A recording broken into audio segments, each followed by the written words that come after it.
All right. Well, this is very exciting for me. You know, when I started this show, when I was thinking about doing this show, these were the kind of conversations that I wanted to have, the kind of people that I wanted to talk to, the kind of people that I couldn't talk to on my other shows. Didn't really make all that much sense, but this is one that I had at the very top of the list and one I'm very excited about. You know this woman. She is world renowned.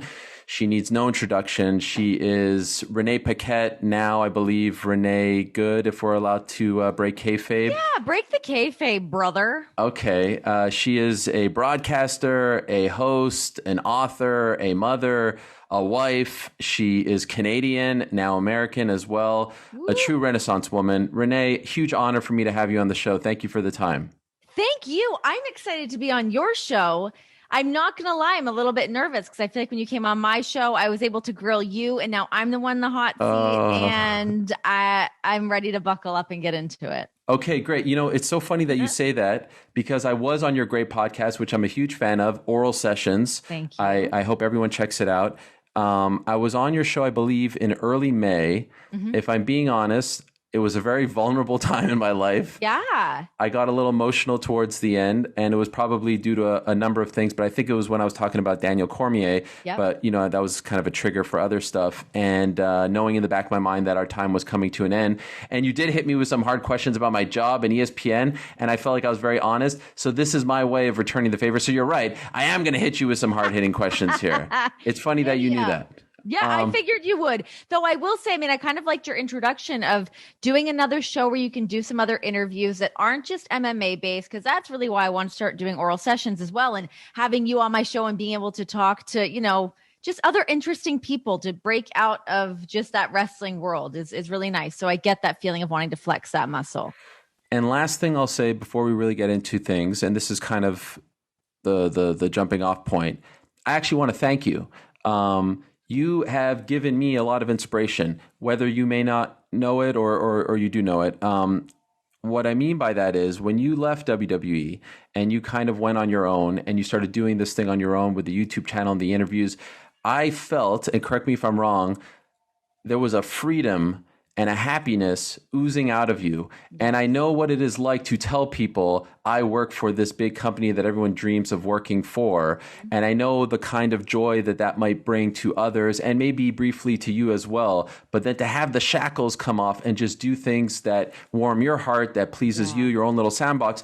Actually, when I saw you starting to do that, first when I saw you leave WWE, and then when I saw you start to do your own thing, your own way, with your own voice, without anyone telling you how and what to say, it gave me a lot of inspiration, and it gave me a lot of courage to say to myself, you know what, she's doing it, I could do it as well, because WWE, ESPN, there's a lot of similarities there. So thank you for giving me that. Oh my God, of course. And like, here we go. Look at us go. Like, what a good time. It can be nerve-wracking, can be a little scary to wonder if fan bases are going to want to follow you into some of these other conversations that you want to have, or these other pursuits that you want to kind of check out. It can be a little bit stressful, but it is so nice to just let those shackles off and do your own thing and try to find your own way again. Ultimately, for you, why did you leave WWE after 8 years? Well, I mean, you know, I think there's really like a number of different reasons, but ultimately what I kind of come down to is that I felt like I had checked off every box there of things that I wanted to do. You know, I got to do so much during my time there, from, you know, starting off doing interviews to working with Mean Gene Okerlund and being able to like learn from a man like him and be able to like kind of follow in those footsteps, to hosting kickoff shows for every pay-per-view, for WrestleManias, for SummerSlams, to jumping on commentary and getting to be the first woman to do that within WWE, to go to Saudi Arabia and be the first woman to be a part of that. There's so many things that I got to be a trailblazer for that I look back on so fondly. But also, you know, there's still other things that I really wanted to do. And I think with my skill set and the dreams that I want to achieve, I was not going to achieve them there. Do you recall when you started to realize that, you know, your time was coming to an end, when you started to feel like, all right, at some point very soon, I'm going to leave this place? Yeah. And you know what? It actually came in different waves because, God, I mean, now in this time frame, probably about 5 years ago, I had asked for my release from WWE and I wasn't granted it. Really? Yeah. And this was before I did commentary. This was before I did a lot of other things. And I'm glad that I didn't leave at that point. I'm glad that I was not granted my release because, my resume wouldn't be what it is today if I had left during that point. But, I think for me, it was really like, I still sort of had stars in my eyes, and I still have stars in my eyes about things that I want to do with my career. And I kept feeling like I was hitting a wall of being told that I cannot be a star within this company. Because it was not about me. And I get that because I'm the broadcaster. I'm like the personality. I'm not the wrestler. I understand. I'm not putting asses in seats. I'm not selling merch. I'm not selling tickets. I get it. But that was sort of the thing that just felt very stunting to me in my career of being like, damn, like I feel like I have so much more to offer and there's so many more things that I want to do. And yes, you've given me this amazing platform, but I do see where that ceiling is at. And I see more for me outside of this. And if you guys don't see that, or if that opportunity, I don't even know, it's not that they didn't see that. It's not that, it's that the opportunities just weren't there. And with the network starting and having the WWE network and the different versions of that from when it first started to just being like all interview shows to then it's all documentaries. Like they were really going through the growth spurts of figuring out what the network was. And I couldn't quite find the place where I wanted to land within that. Then moving over to Fox and being able to do backstage with Fox. And that was something that scratched that bit of an itch where I was like, oh, okay, I like doing this. I like being in this studio setting. I liked working with Fox. I had such a great experience there. But then that came to an end as well with COVID kind of shutting its doors on everything. And anyways, kind of going back to what I was saying is that, I had asked for my release several years ago, was not granted it, got to do a bunch of other things. And then on that second time when I was like, okay, now it's really time to get off this ride. And that's sort of the reference that I come back to a lot is getting off that ride. It's hard to find a time to leave WWE. There's never a perfect time. It just goes so fast. The fact that I was there for 8 years, like makes my head spin, but it's like, next show, next pay-per-view. Now we're building to Mania. Now we're building to SummerSlam. And this is coming up and this new opportunity and blah, blah, blah. There's never that time to really get your foot out that other door. So with my time at commentary ending, the Fox show ended, and then COVID, we were in the middle of COVID. I was like, this is my time. I see this window and this is my time to jump off the ride and figure it out. Which is a weird time to do that because everything else was already shut down as well. So I'm like, oh shit, I don't know where I'm going, but I'm getting off this ride. 5 years ago, why did you ask for your release? I was just unhappy in the sense of like, just knowing that I had more to offer. And then I was just doing backstage interviews. I was still doing kickoff shows and whatnot, but like on the day-to-day weekly schedule was doing backstage interviews, which I actually loved doing. I always liked doing backstage interviews because that felt more to me like getting to flex a little bit of that acting muscle, something that I've always loved that. So I enjoyed doing that. I loved being able to have, the very subtle reactions to a heel or a baby face and being able to help those storylines along any way that I could through that. But yeah, there wasn't that other thing for me to sink my teeth into. And there'd be times that I would sit there at Raw or SmackDown and I wasn't on the show. If there was no backstage interviews, you just sit there waiting for something to do. And I started to feel like I was really wasting time. I felt like I was wasting really important years of my career when I could be out doing more things rather than, even if I was doing something on the show, it was like a quick little, hey, ladies and gentlemen, welcome my guest, blah, blah, blah. They cut me off. I'm left fucking staring off into the abyss for the camera cut. So as much as I love doing that, I know that there was more that I really had to offer and other things that I really wanted to do. So yeah, it was just trying to find that right thing to do. And then when I spoke to Kevin Dunn and I asked for my release and he said no. And I was like, oh, wait, you can say no? What is up with that? You can break up with someone and they say, it's like a Seinfeld episode. Yes, exactly. Like I wasn't expecting that. I was like, oh shit, what? Okay. And they were like, well, we've got other plans for you. We've got things that we want to do and whatever. So again, I'm glad that the doors did not close, that we did not end our relationship at that point in time, because there was stuff still for me to do there. But yeah, by the time I had jumped off commentary and the Fox show ended, it was just, that was the time to go. And this time they didn't put up a fight? No. So this time around, and I think this was also a different situation. I was under a different contract. I didn't have to ask out of my contract. I was an employee, so I gave my 2 weeks notice. Okay. Which was much different. So yeah, that definitely put me in a better spot to be like, okay, now I can end it, and we are ending it, and that is what it is. But I think that we both, I can't speak for them, but my opinion and the way that I feel is I think we were both kind of like, all right, we're not meeting each other, on the same playing field right now. Like, and I felt like my time in commentary really sort of lent its hand in that it left a bad taste in my mouth. I felt like my relationships with other people there had kind of maybe gone downhill a little bit, and it just wasn't a great experience. So I think stepping away from that and having sort of like that clarity afterwards, and just knowing the way things work, that like, for me to take a second to myself, the commentary thing didn't go the way that I wanted it to go. And I'm sure it wasn't the way Vince wanted it to go either. And when he's not into something, it takes him a while to come back around to it. And I did not have the time to wait for him to come back around to it.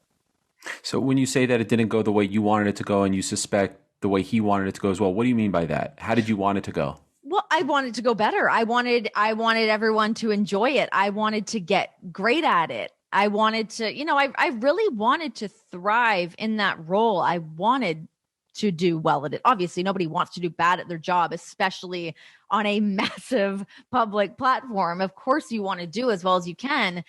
But, I really got thrown into the deep end, which is fine. I enjoy working in that world. It's okay. Throw me out there and let's sink or swim. But going out there every week for 3 hours, and you start to get in your own head, and you're being told different information, and you're just trying to get that right footing. And I never felt like I got mine. There would be certain shows where I'd be like, okay, that was fun. I like that. I feel like we had some moments. But overall, I felt like I was walking away from more shows than not, just feeling like that wasn't fun. I didn't like that. And I think a lot of people were kind of feeling that same way. And I don't mean just in terms of like my performance. I mean, of just like us having good shows and feeling like we could like high five afterwards. Like, it just felt like nothing was really gelling. It was tough. I have heard, obviously, I've watched and read about the business for a very long time. I've heard the stories of, Vince yelling in your ear. I know it's tough enough as a broadcaster to have anyone talk in your ear, let alone yell at you or make you feel worse, lose confidence, etc. Did you ever experience that? Yeah, of course. What is that like? Like, can you give me an example without, I know you don't want to probably reveal too much, but like, what is he saying that could be so bad to, mess with someone mentally? So this time I wasn't on commentary for this moment, but it was after I had done commentary and I was doing a panel. I want to say it was either like the premiere of SmackDown on Fox, or no, it wasn't. No, because that was LA. We were actually in Las Vegas. Anyways, we were doing a panel show where they cut to us in between the show. It was some kind of special. But anyways, Tyson Fury was on the show. It was when he was doing his stint in WWE. And it was me, Samoa Joe, Booker T, and Beth Phoenix. I believe that's what the cast was for that crew. And I had said I was throwing to a package, blah, blah, blah, something. The Gypsy King, Tyson Fury, throw a package. And he's in my ear and goes, "You fucking ruined it." Screaming at me, telling me that I've ruined this segment because I did not refer to Tyson Fury as the lineal champion. Oh, God. That I referred to him as a Gypsy King, Tyson Fury, through the package. So he's screaming at me. And at this point, I am like over it. I've done the commentary thing. I'm just like, I'm a little bit hardened to all of the circumstances. So he's yelling at me about this, and I'm looking down at my notes. Maybe I'm looking to Samoa Joe, taking in this information in my ear, but he thinks I'm ignoring him. So he yells at me again. "Do you hear me? Acknowledge that you hear me." And he wanted me to like look into the camera and be like, "Yes, sir, I hear you. I understand you. I apologize." But yeah, I mean, it just to be yelled at like that for a small, I didn't want to say mistake. It's not a mistake. I just didn't call him the lineal champion. I didn't know that it was that necessary. As if I had ruined the run of Tyson Fury in WWE by not calling him that. But to be yelled at like that in front of your like peers was pretty demoralizing. To just be yelled at that I had ruined a segment. I felt bad about it. Then we had to come back and do an on cam after that. And I was just like, I wanted to pull off my headset and just literally get in my car and drive home. At that point, I had just had it. Are you like, I consider myself proudly a sensitive person. I don't know if I would handle that very well. Yeah. Do you go home and like, do you cry? Do you feel, I mean, you say you want to cover your face. I don't think I ever cried at that. Like, I can't think of a time that I had cried. There's times that I had cried during my duration in WWE for sure, and we can get into those. But as far as like being yelled at and being upset about that, not so much. It's more so, it's shocking. It's like jarring to be yelled at like that as a grown ass woman. Right. You're like, wait, you're talking to me like that? What the fuck? That you almost find like comedy in it to a degree of like, this is happening. And it's also like, you know, you're sitting there with your crew of people that are also on the panel. They understand what's happening. So we're all on the same page. As much as it can be embarrassing, we also all understand the circumstances in which we're working. So we can sort of roll our eyes at each other and just go, okay, he's on one today. I guess we just got to take it on the chin. And that's more what that is. But you know, there's been other times too of just having like a fuck up on air. You know, you're doing a 15-second on cam. And I remember is when Bray Wyatt was doing the Firefly Funhouse. Try saying that out loud really quick. I did that. I was like, the Firefly fly. I said it wrong. And I was like, oh, fuck. But I still like threw to the thing. And he was like, yeah, you messed that one up. I was like, yeah, I did. That was my bad. But I mean, those are moments. What you're doing live TV, you're doing things on the fly. It is what it is. And, you know, as much as I can say those moments happen, and yes, you hear the stories about Vince yelling in someone's ear and whatnot. But by the time you walk back through Gorilla at the end of the show, he's over it. Like, it's not like he's holding on to this grudge of like, you did this terrible thing and now I'm going to hate you for forever. Like, it doesn't really work like that. Sometimes it does, but usually it's like by the end of the show, he's moved on to the next thing. Like, it's not even a blip on his radar. It's just that knee-jerk reaction to yell at you. Did he ever apologize? Oh, God, no. Okay. God, no. Never? No. I don't know. Not that I can remember. But that's just not really the way that it works there. Because I mean, even afterwards, I do have regrets that I didn't talk to him more about that. Especially like the Tyson Fury thing. Like, that was one like of just being screamed at like that like I really wish I went to Gorilla. Because at that point I knew that I was kind of like, I am out of here, man. Like, this is crazy. I wish that I had gone back and had a conversation with him about that a little bit more to just to clarify. And honestly, maybe that would have made my relationship with him better. And I think that, you know, me kind of turning a little bit more insular after that and being like, oh, I'm just going to avoid him now. He screamed at me like that. I'd rather not talk to him. I should have gone the other way and probably addressed him. And maybe he would have respected me more if I had done that. Obviously, everyone knows that you are married to the former Dean Ambrose, the current Jon Moxley. If he's still with WWE, do you think you're still there as well? No, I don't think so, because he was still there when I tried to leave before. Okay. And he was like, you know, at the height of doing all of the Dean Ambrose things. So I don't think that those things go hand in hand. I do think that it definitely helped in the sense that like, and not even in the sense of like, you're not here, I'm going to follow you and like, you know, do the things that you're doing. It wasn't that. It was more so the conversations we have are like, do the things that you want to do the things that make you happy. And if it's not here, it's not being at WWE, it's not doing that job, go do the things that you want to do. It's more so that like those were the words of encouragement that he always gave to me. And even before he left WWE, we would talk about this stuff. And I'm like, man, you make that sound so easy. It's not so easy. Just pick up and go do something else. Like, you're making good money. You've got a steady gig. That's not hard. That's not easy to come by in this form of entertainment. It's tough. So when I saw him get up and leave and go, fuck it, I'm going to go do my own thing. And then he did. And he's like thriving. I was like, well, shit, look at you. To see him step out and do that. And he never hesitated. He never, you know, he didn't really overthink what he was doing. He just trusted his instinct and went to do that. And that was something that was like hugely inspirational to me, to be like, shit, you're right. Yeah, go do the shit that you want to do. Life's short. Get off this ride and go do the other shit. I want to ask you a little bit more about your relationship with Jon in a second, but I'm curious, you know, I was comparing myself to you a little bit. There's a massive difference. I don't do a show or multiple shows where I talk about the world of ESPN. ESPN meant something to me. It's no longer a part of my life, but I can kind of move on. I'm talking about the UFC that's on ESPN, but it's totally different. You're talking about a world that you lived in. Like you are interviewing people who've been hired and fired, and you are like deep in the trenches. Is that at all awkward for you because you have relationships there and because of your time there? A little, I mean, I guess a little bit, but at the same time, like as much as I can tell these stories here of like this happened, and this happened, I don't have bad feelings towards, the company or towards Vince or anything like that. It's just the way that the company works. It wasn't special to me. That's just the way that it is. So I don't have bad feelings about the company at all. And that's something that I really try to stay true to when I'm doing my podcast. Because if I'm having somebody on that's been released or they're moving on to another company, it's not that like shoot podcast. I'm not looking for them to come on and talk some shit. If they want to, be my guest. The mic is hot. Do whatever you want to say.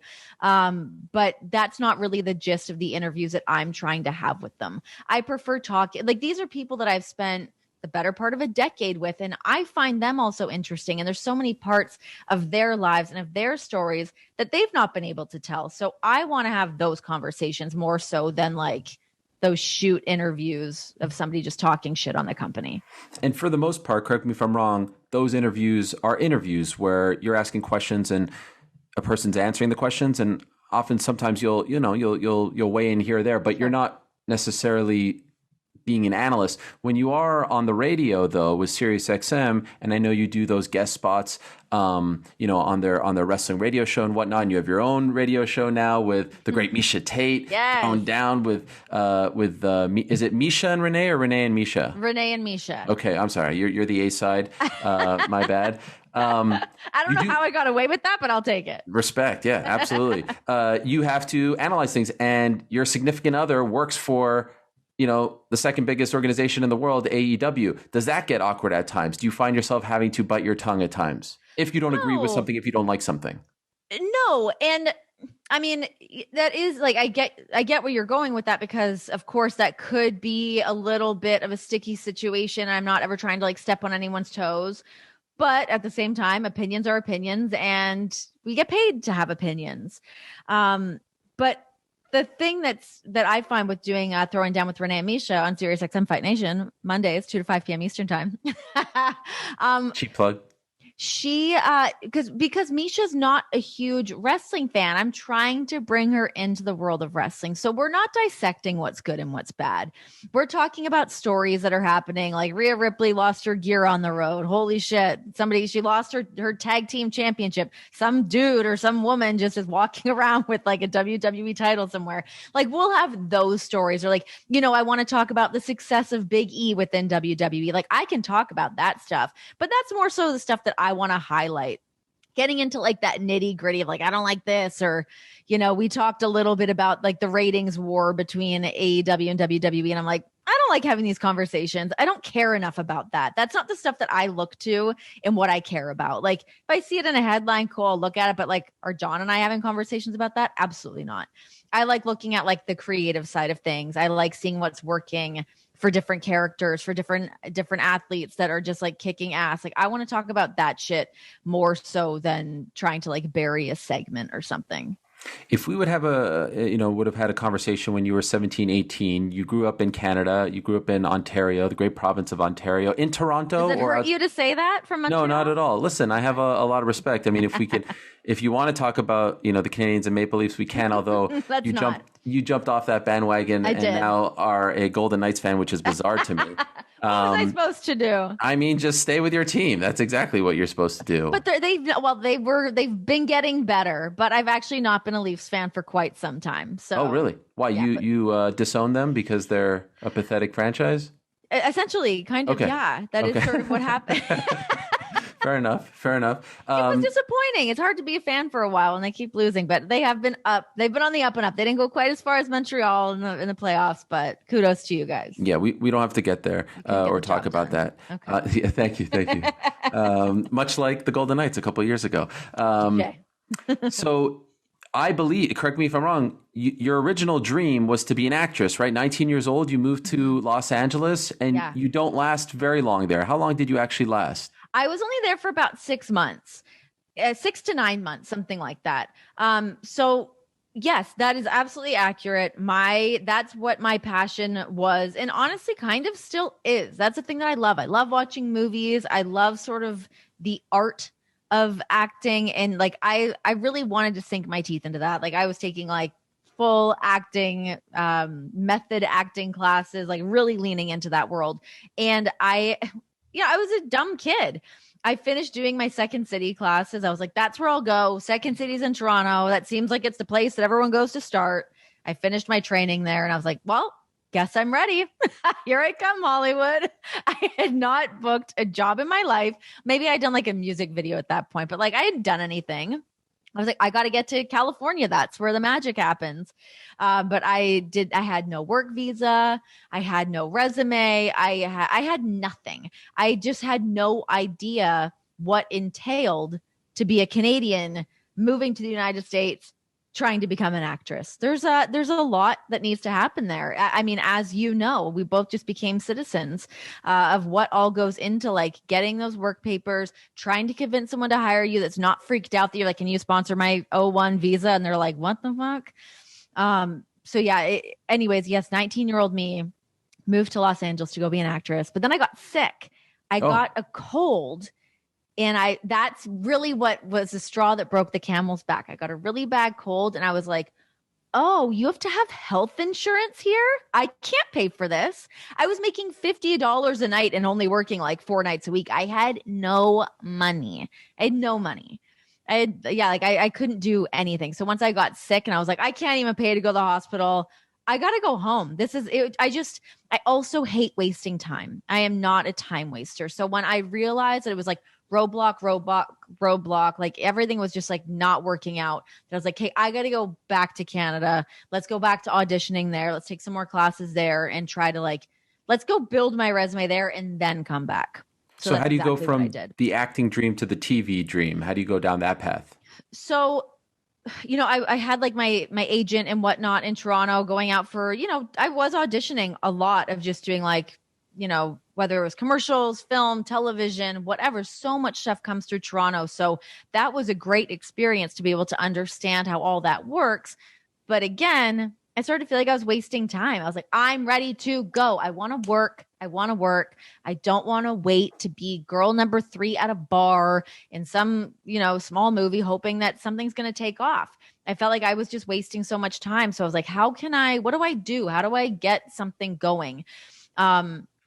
And the idea of being a television host was something that I was like, I don't know if that's really what I want to do. I don't know if that's going to it's not going to scratch my itch. But I will always remember during the throes of this, I was like sleeping on my couch and I woke up and Chelsea Lately was on and I was like, I want to do that. That's perfect. It just echoed my personality.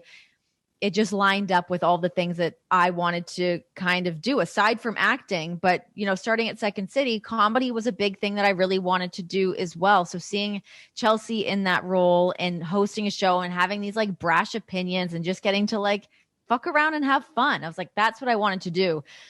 So I had gone on one of those like online casting websites, as you do when you're trying to book gigs. And they were looking for a VJ for Bite TV. And I was like, fuck, I can do that. No problem. So I drove to Mississauga, went to go audition to be their Bite Girl of the Month or whatever. And I thought it was like a true VJ thing. I was like, I can be like Rick Campanelli. Let's go. Give me that George Stroumboulopoulos gig. But that's not what it was. I showed up and it was like a bunch of girls in bikinis and it was like these models. And I was like, oh, fuck, that's not what I thought this was. So I went into the audition and I fucked around because obviously that's not what it was. They wanted a model, like a bikini model. So I went in and I pretended that I walked into the wrong audition room and I thought that I was auditioning for Canadian Idol.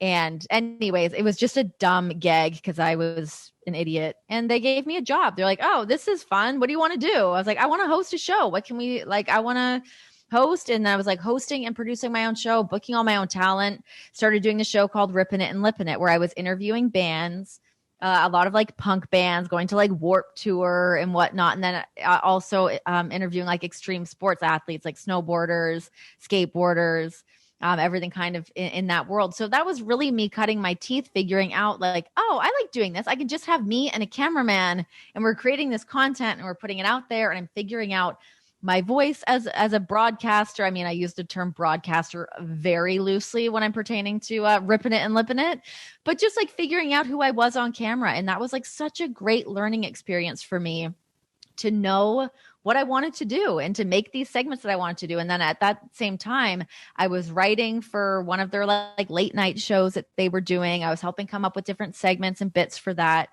And I was probably 20 at the time. So I was like really, my head was in my ass. I didn't know what I was doing, but just trying to make something work. And then the opportunity with the Score came up. Once I knew that it was time for me to move on. Now what's the bigger thing to do? How do I get on a national station? How do I figure that out? And in Canada, as you know, it's pretty limited to find a national broadcasting gig. So when the Score was in Toronto, and that really talked to me because they had comedians doing interviews. It was not traditional broadcasting. They had Jerry D, they had Cabby. They had all these guys that were out doing sports interviews with a comedy twist. And I was like, oh shit, maybe I can do that. And then I was literally knocking on their door, emailing them, getting any contact I possibly could to get my foot in the door. And eventually they hired me and it was great. Quick side note, I love the shout out to Rick the Temp and George Strombolabas. Most people listening to this probably don't know who these guys are. I think we're around the same age. I'm 39. I won't ask you how old you are, but I'm 36. It's okay. I'll put it out there. I don't mind aging. Much music. Lovely. I used to watch that all the time. Musique Plus in Quebec as well. Yes. So those were great memories. You get the job at the Score. I should actually add a side note now that you said that, because before I was going to the Score, as I was like, well, what are the two, what's nationally broadcast? Much Music, which is literally around the corner from where the Score is. So they were starting to do a VJ search and I was like, okay, maybe I'll enter that. So I had entered that as well and was kind of moving along through the audition process with that. But then the stuff with the Score was the thing that just connected and made the most sense. And perhaps the most successful thing that you did at the Score, among many other things, was Right After Wrestling, which I think then became Aftermath. Yeah. And I know you kind of grew up a little bit, somewhat of a fan of wrestling and got to go backstage and whatnot because of your father who worked in the... you really do your research, Ariel. Come on, Renee. I mean, this isn't my first rodeo here. I have to give respect. And I really do love these conversations. It's great because where else would I get to do them? This gives me... I don't know if you know the term nachas. Do you know what the term nachas is? No, what's that? Nachas is like a Yiddish term where it's like you get this joy and fulfillment in your heart when you talk to people. And I'm enjoying this very much, where I don't have to ask a fighter about a fight and this and that. Like, this is just, to me. Yeah, we're just shooting the shit. We're just shooting the shit. It's a beautiful thing. What is the term? I really like that. Nachas, but you got to go. Nachas, like chaspa. Like chutzpah, yes, exactly. Chutzpah, yeah, okay. All right. I'm going to forget it, but I'll message you and get you to like leave me an audio. No problem. Dare I say you probably get a lot of nachas when you see your husband perform on television. Probably a lot of other feelings as well. A lot of other feelings. But yes. It's sort of that kind of thing. The wrestling stuff was so interesting. It was such a great show. And by then I had already moved to America, but I would see the clips. And there was nothing like it here in the United States. You know, Raw, SmackDown would end, and then that's it. But you guys would do a post show, and it was very free format, and you guys would break the fourth wall and talk about all these storylines, and it was great. In the back of your mind, did you think, okay, this is going to lead, like at some point, did you think this was going to lead me to WWE, or you were just doing it because they offered it to you? No, I was doing it. So Greg Sansoni, who was my boss at the Score, you know Greg, right? Of him. I don't think I ever met him, but I knew of him. We should have a little side note here as well. There's many side notes to this because I always remember when you first came to the Score and you came in with Morrow and he was like, this guy's going to be the guy. He's the MMA guy. And we're like, oh, okay, great. And like, look at you. Look at everything you've done. It's really cool to like think back to those days. I mean, how old were you when you came to? I was 2010, 24, something like that. I went there in 2010. Actually, it was Sid Seixeiro, who was working for the Score, who's now on Breakfast Television, who gave me the biggest break in my career. This isn't my interview here, Renee, but the Score actually helped propel me into this position. That's a whole other story for a different day. That's the best. Yes. And by the way, the Score has now produced... What a track record. Right? Jackie Redmond now with WWE. Burke, yeah, it's incredible. I know. It is really cool. They just let people be people. Guys, that's all we're asking. Let us be ourselves for the love of God. Anyways, what were we talking about? Greg and the wrestling opportunity. Oh, yes. So Greg I had not been at the Score for very long, but he was like, hey, we're going to start doing a post show for Monday Night Raw. We want you to host it. And I was like, okay. I'm all about the opportunity of saying yes. When shit comes your way, you say yes and you figure it out. And yeah, I did grow up a fan, but it's not like I was staying fully in tune with everything that was going on. I wasn't following wrestling. So I had some homework to do. I had some research to do to like get my ass back on track. Thank God I did. And what a blast we had doing that show. I had so much fun doing Aftermath, just from like the different versions, from like whether Morrow was on the show to having like Arda on the show. I mean, Arda was, the forefather of Aftermath, but and Jimmy Corderas, it's just been such a great opportunity. But when I started doing that, it was not in my mind remotely of going to work for WWE, and not in a sense of like, oh, that's not something I want to do. It's because the job that I had for WWE did not exist. It wasn't there before I started working there. There was nothing for me to look to be like, oh, maybe I'll do that. So when they wanted to hire me, I really didn't even know what I was going to be doing. I was like, am I going to be doing like a post show like I'm doing now? Which ultimately, yes, I did end up doing that years later. But I had no idea what their role was going to be for me there when I started. Like I remember going to Titan Towers and I'm like walking around, meeting all these producers, meeting all like, the writing team, the crew, whatever. And I was like, I had no idea what I was getting myself into. So funny to think back to those days of like, my ass walking in there and then all the shit that I actually got to achieve from my time there.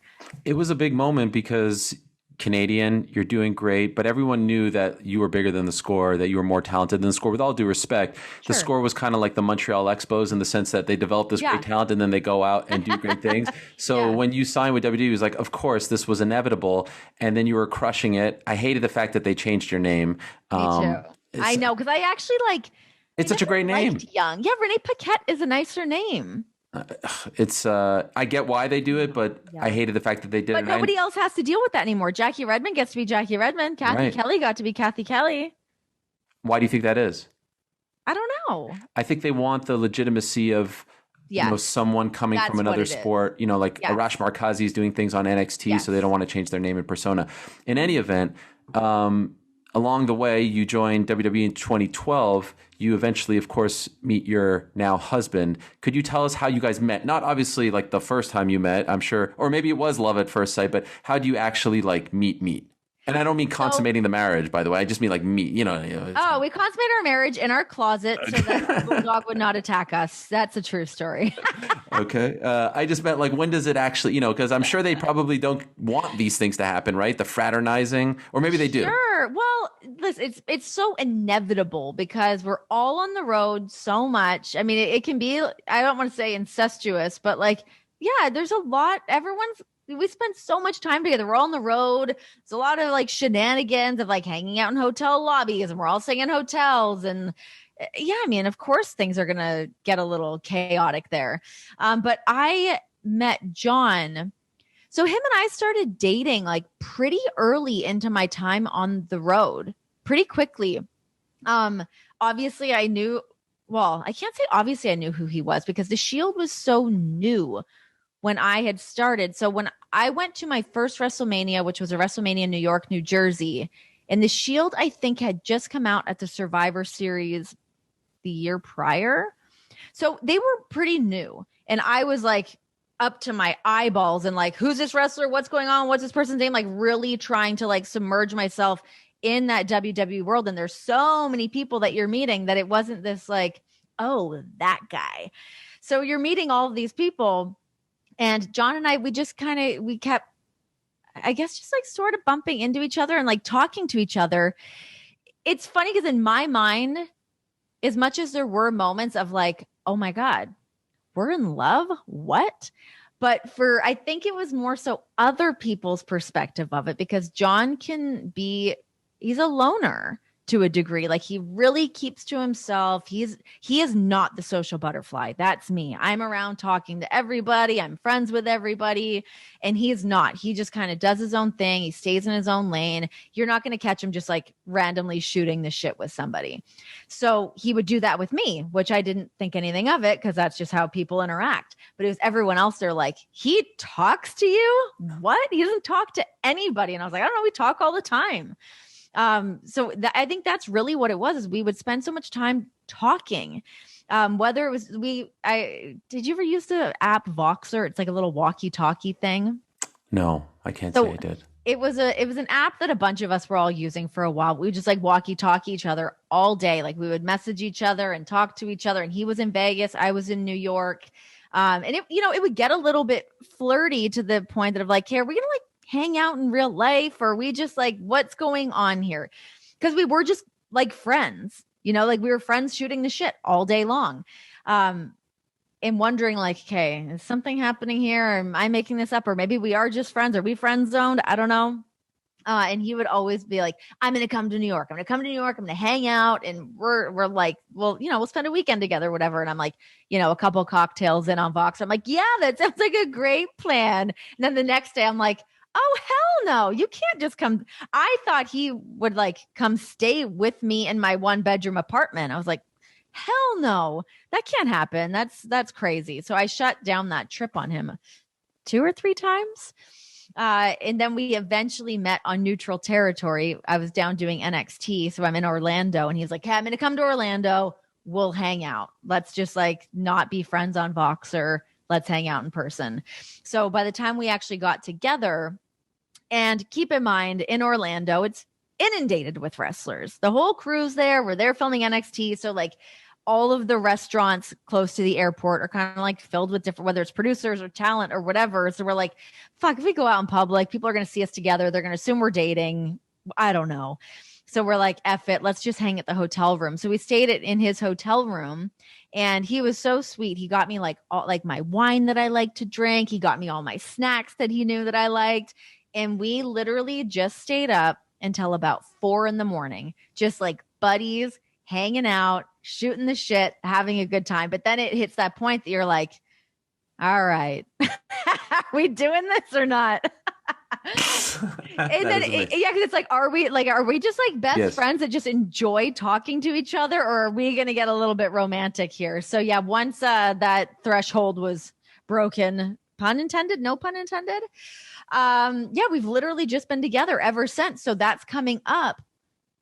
We're almost at, it's like our 8-year anniversary, next week, because we went to Halloween Horror Nights in Orlando. That was the first time that we hung out. So yeah, it's like 8 years ago that we like hung out. Finally, we're together face to face in person, like in like a romantic situation. And we're like, I guess we're just together forever. And it really was that feeling. Like as soon as we were together, we've never had that moment of like, is this my boyfriend? Is this going to work out? How's this going to go? Like we've just been like, that's my guy. We're together. It just is what it is. There's never been that like question mark of what's going on here. What are we as a couple? We're just together forever. And now he is doing great things. In fact, he is an author as well. So shout out to him on his new book that just came out, or is about to come out, right? About to come out November 2nd. Yeah. November 2nd. And you're at the moment, the wife and mother at home who's doing a lot of things. You're not just, Susie homemaker or whatever. Oh my God, no. Sometimes I wish I was, but shit, I gotta make ends meet too. Right. And he has sort of evolved. He's one of my favorites to watch, and he's evolved in kind of like this 2021 version of Sandman, if you will, where he comes out. That. And okay, respect, and he kicks ass and then he leaves. But the matches are intense, and I see you tweeting sometimes about it when he's doing these crazy matches. How do you now? He's your husband. He's the father of your child, daddy. Yeah. How do you stomach this? How do you watch these intense matches? Do you even watch them? I do. I mean, I like to watch everything. I'm at home. I'm hanging out. So if I know he's working, of course I'm going to watch. I'd be an asshole to not be like, oh, what were you doing tonight? Oh, shit. Sorry, I missed it. I was watching whatever. I definitely watch all the stuff that he's doing. It can be hard to stomach sometimes. It can be a little bit stressful, especially the last match that he just had with Nick Gage at GCW for the GCW championship. hard watching that because I don't know that world. I don't come from that indie wrestling world. I especially don't come from the deathmatch world. So for me to see what he's doing, it can like make my head spin sometimes of like, what the fuck? Seeing him bleed that much, doing some of the spots that he's doing out there. But the thing that I always kind of come back to is I can handle surface wounds like that of like a cut or whatever. I would prefer that to him taking crazy bumps. You know, like there's certain bumps that you see people do that I'm like, holy fuck, I'm glad Jon's not doing that. So, I mean, yeah, he comes home, he's got some scratches on him. I can handle that a lot more than making sure his like vertebrae is in the right spot. That's tougher to swallow. Even when I'm watching friends of mine do spots like that, it stresses me out. But yeah, the thing is, it's like he's so good at what he does and he loves what he does so much that I get more of a kick out of being able to see him do what he wants to do. He's creating his art and he's a master at it. So watching him do that does bring me joy. It can stress me out, of course, but end of the day, he's happy and he's doing the stuff that he wants to do. I know we're running up against the clock here. Do you have time for a few more questions? Yeah. Okay, cool. He's down there with the baby. They're surviving. Okay, yes. And of course, you have to get to Nora, I believe. Yeah, little baby Nora. You recently were a part of a PSA about mental health. This has been a topic of discussion, not only in the world of wrestling, but in the sports world and outside of the sports world, but of course stemming from the tragic passing of Daphne. And earlier in the conversation, you referenced crying in the past and things of that nature. Is this something that you have battled? This is something that we're talking a lot on this show about because it's something that I've dealt with, especially in the past year with coming to terms with leaving, the dream job and everything. Yeah. Has this been something that you've dealt with a lot? So yes and no. I mean, I think everyone deals with some mental health stuff to a certain degree. When I talk about, referencing back to what we were saying earlier of like having moments of crying, that was more so, that wasn't like those moments of me being upset weren't so much of like a breaking point for me. It was feeling like my dreams weren't coming true and that I wasn't living up to my potential. And that to me was fucking heartbreaking. That was a really tough pill for me to swallow. And like literally being told to my face, you will never be a star in this company. And like early on in my career that I was like, holy shit, I just signed a contract here. What? Like being told stuff like that by people in power fucked me up. Like that really put me in a really upsetting spot. I mean, shit, we should bring Jon up here to tell you all about it. But there's times that he would get to the hotel room and he would get in after me because I would arrive to do TV for Raw or SmackDown and he's coming in off of the road loop. So he would get in late after, whatever show they were doing in whatever town. But he would come to the hotel room and I would just be in tears, just so upset, being like, what am I doing? This is not, I didn't sign up to not fulfill my dreams of the things that I wanted to do. So that's really where like those tears and those moments of me being upset come from. But I can definitely talk to anxiety. I have had a lot of anxiety and it comes and goes. I'm sure, this is something I'm sure that you can relate to in the sense of like, where am I going? What is next? What branch am I putting my hand on as I let go of this other one? That can be stressful when you're a grown ass adult with a family, with a child of like, what am I doing next? So anxieties can come from that. Whether it's staying up late at night, and I always find it fascinating how much our thoughts differ in the evening to the morning. Do you find that? Like I find things like when I wake up in the middle of the night and I'm like, oh my God, I've got to do this, or shit, I forgot about this, or oh my God, am I missing out on this opportunity? My wheels will spin like that in the middle of the night. And then I'll wake up in the morning and go, you're fine, relax. Everything's working out the way that it's supposed to work. But I also had other anxiety problems traveling. Traveling really got to me near the tail end of my career as well. There was a trip, which actually WWE is about to do right now, the trip to Saudi Arabia. So I flew to Saudi Arabia. Then we had to fly to England. And then from there, I just on like my own went to Portugal, was hanging out. And then I had to fly back to the United States. So it was like flight. I'm on all of these planes. And it was my last flight, like a 45-minute little connection flight. And I was at the very back of the plane in a window seat that didn't actually have the window. And these two women came and sat next to me, and I felt like I was going to evaporate from my own body. I was like, I think I'm having a panic attack. I have to get out of this situation, or I don't know what's going to happen. I have to get up and leave. And they were having mechanical issues on the plane. So they're like, we're going to be grounded for a bit. And I was like, no, like freaking out. We ended up all having to get off the plane anyways, but I had to get the girls to get up to move. I was like, I'm so sorry. I have to get out of the seat. And I got my luggage down and I went to the front of the plane. And luckily they're like, we are deplaning. So I could actually get off the plane at that time. But that was something that just rocked my world. And it still does. Getting on a plane now, I was supposed to go to Manchester with WWE. And being an employee, you get first class travel on like a 10-hour flight. So I was like, okay, I'll have first class. If I'm in first class, not to be like bougie, I just need that more space. And it's not even the space I need. It's to be able to get off the plane quicker. It's when everyone stands up on the plane and you're all stuck there. I feel like I'm going to lose my shit. So anyways, I was flying from Vegas to Manchester and I got on the plane and it was not a first class ticket. And I was at the back and I was like, holy shit. Oh yeah. And the reason why it wasn't a first class ticket is because it was like 9 hours and 50 minutes. So I didn't qualify for that first class ticket. And I was like, are you shitting me right now? So I get on the plane and I'm sitting there. My knees are touching the seat in front of me and the plane's super hot. It's packed. And I'm like, I'm flying 10 hours to ask someone one question and then fly home. I got off the plane. I was like, they didn't close the gates. And I was like, is the door still open? They're like, yep. I was like, great. I grabbed my luggage down. I walked off and I like had to call Sue DeRosa, who did all my travel for WWE. She is an absolute angel of a woman. I love her so much. But I called her and I was like, I had to get off the plane. I can't do it. My anxiety got to me too bad. I cannot do a flight like that anymore. If I'm needed at the show, I need to have different travel than flying in the very, very back. Just because, I feel like I'm sounding like I'm being a little princess about that right now. I'm like, I need first class. It's truly not that. It's because I'm going to have a fucking panic attack otherwise. That really rattled me. By the way, did they hook you up? Did they change it? Okay, they did. They changed my contract. Yeah, thank God. And you know what? They did it really quickly. They really did jump on that right away for me. So kudos to them for helping me out with that.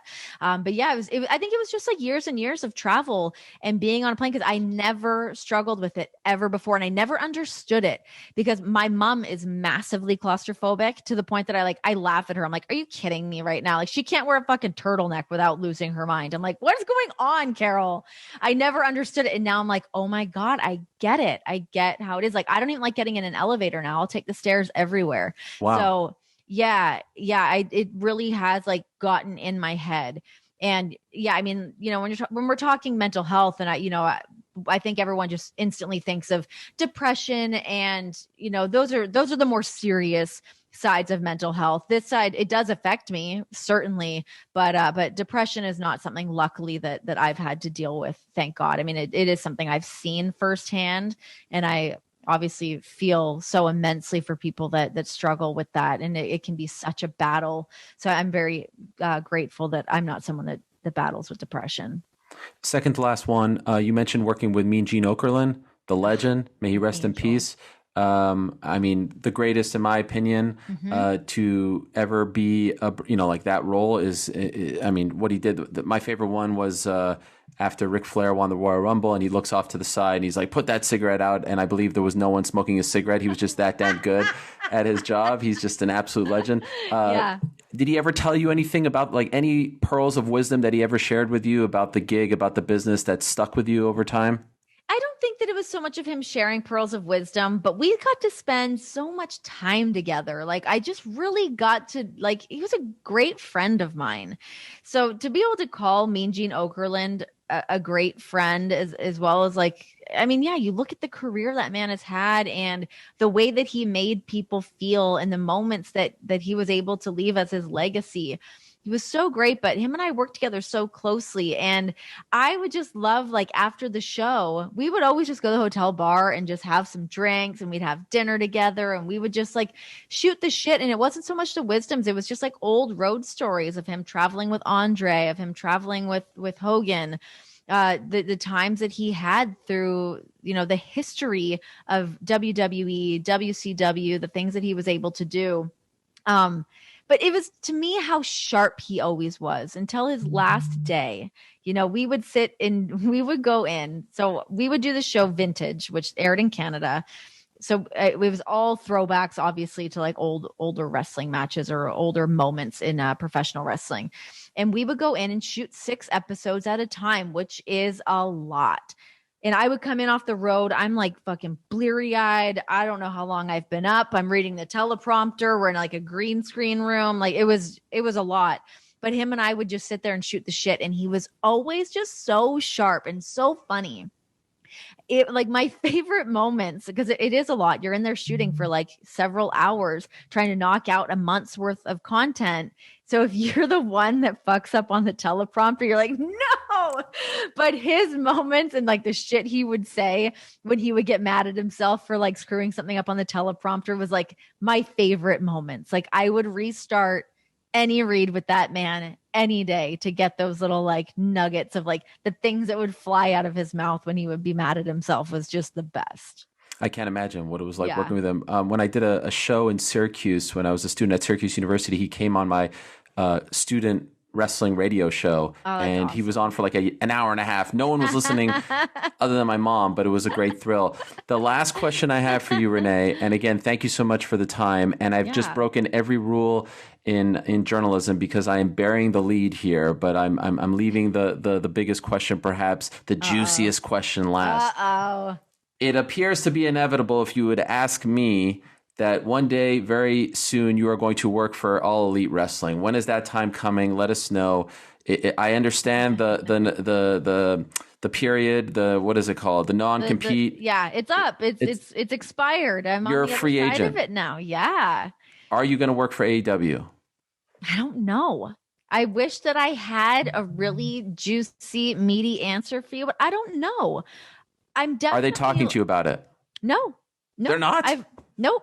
I've never talked to Tony Khan about it ever. And it's never come up. I don't know in what, like, I mean, I'm sure there could be a million different things that I could do there. I'm certainly open to the opportunity. I love everything that they're doing over there. I have obviously lots of friends and family that happen to be working there. So a lot of signs point in that direction. I think a lot of people are waiting for that other shoe to drop for me to show up there and do something. And yeah, maybe one day I will, but right now, I'm not. Okay. I don't know what that is or when that will happen, but yeah, hopefully at some point. I think it would be really fun to experience things in another light. To work for another wrestling company. I've only ever worked for WWE, so it would be cool to see how things really work over there. Obviously, I've been there at shows and whatnot, but not that often because I've been pregnant the last year and I have a baby, so I'm really not around that often. But yeah, maybe at some point you'll see it, but right now it's not on my calendar. I'm not in the wrestling business. I do believe in the wrestling world. This is called working someone. So I think you're or kayfabing someone. But I respect the answer. Don't act like you don't know all the terms, Helwani. You know. So for now, it's the podcast, Oral Sessions. It's the show with Miesha. Is there something out there that you are looking to do that's outside of the sports world or the wrestling? Is there something that's coming up? Something on the horizon? No, it's not coming up. It's something that I always just kind of revert back to. Is like I love doing my podcast. I love doing the radio show, but I miss television. I want to get back into that. And now as the world is opening back up and productions are back up and running. My baby is now 4 months old, so I mean she's still brand spanking new, but I can at least pop my head up and get a breath of fresh air and kind of figure out what those next things are going to look like. But I'm not sure what they are. I've got I've got meetings lined up, a couple different things on the back burner, but I'm not sure what that's going to be yet. We have so much going on over here right now of just like Jon's doing a million different things. He's working every promotion possible, it seems.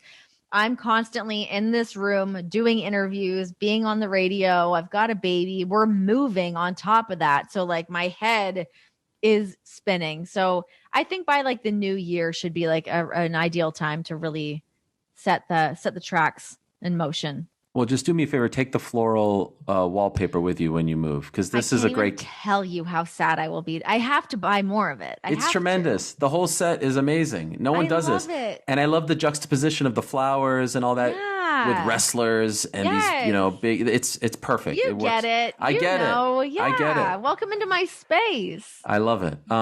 This has been a huge honor. I enjoyed every second. I feel very guilty about the fact that I took up a little too much of your time, but thank you so much. I appreciate it. Congrats on all your success. You've had an amazing career, and I can't wait to see what you continue to do. I'm a huge fan. I listen to the Oral Sessions podcast all the time. I listen to your stuff with Miesha as well, the show that airs every Monday from 2 to 5. You do go up against my show. You know what? I know that because I tried to book you as a guest. No one reached out to me. It's because we knew that you were doing your show. Well, if I'm being honest, there's a little bit of a extra on the back end, so I feel like that's a token. Well, I'm done at 4:30, but just so we have that 30-minute window. Feels like a token invite was just thrown out here, where you said great. Because literally just 2 weeks ago, I was like, can we get Ariel? And they're like, oh, he's doing his show, and I was like, shit. They don't like me over there at Sirius if we're gonna shoot. That's the truth. Why? If we're going to shoot, we could do an rfvideo.com right now of my time at Sirius. You like that reference? Yeah. That is old school. That's a story for a different day, Renee. For now, I'll leave you. Congrats on everything, and good luck. I will throw out the plug once again to your husband for the book that's coming out. I hear great things. I will check it out myself. I wish you guys the best. And again, thank you so much for the time. Thank you. This was a blast.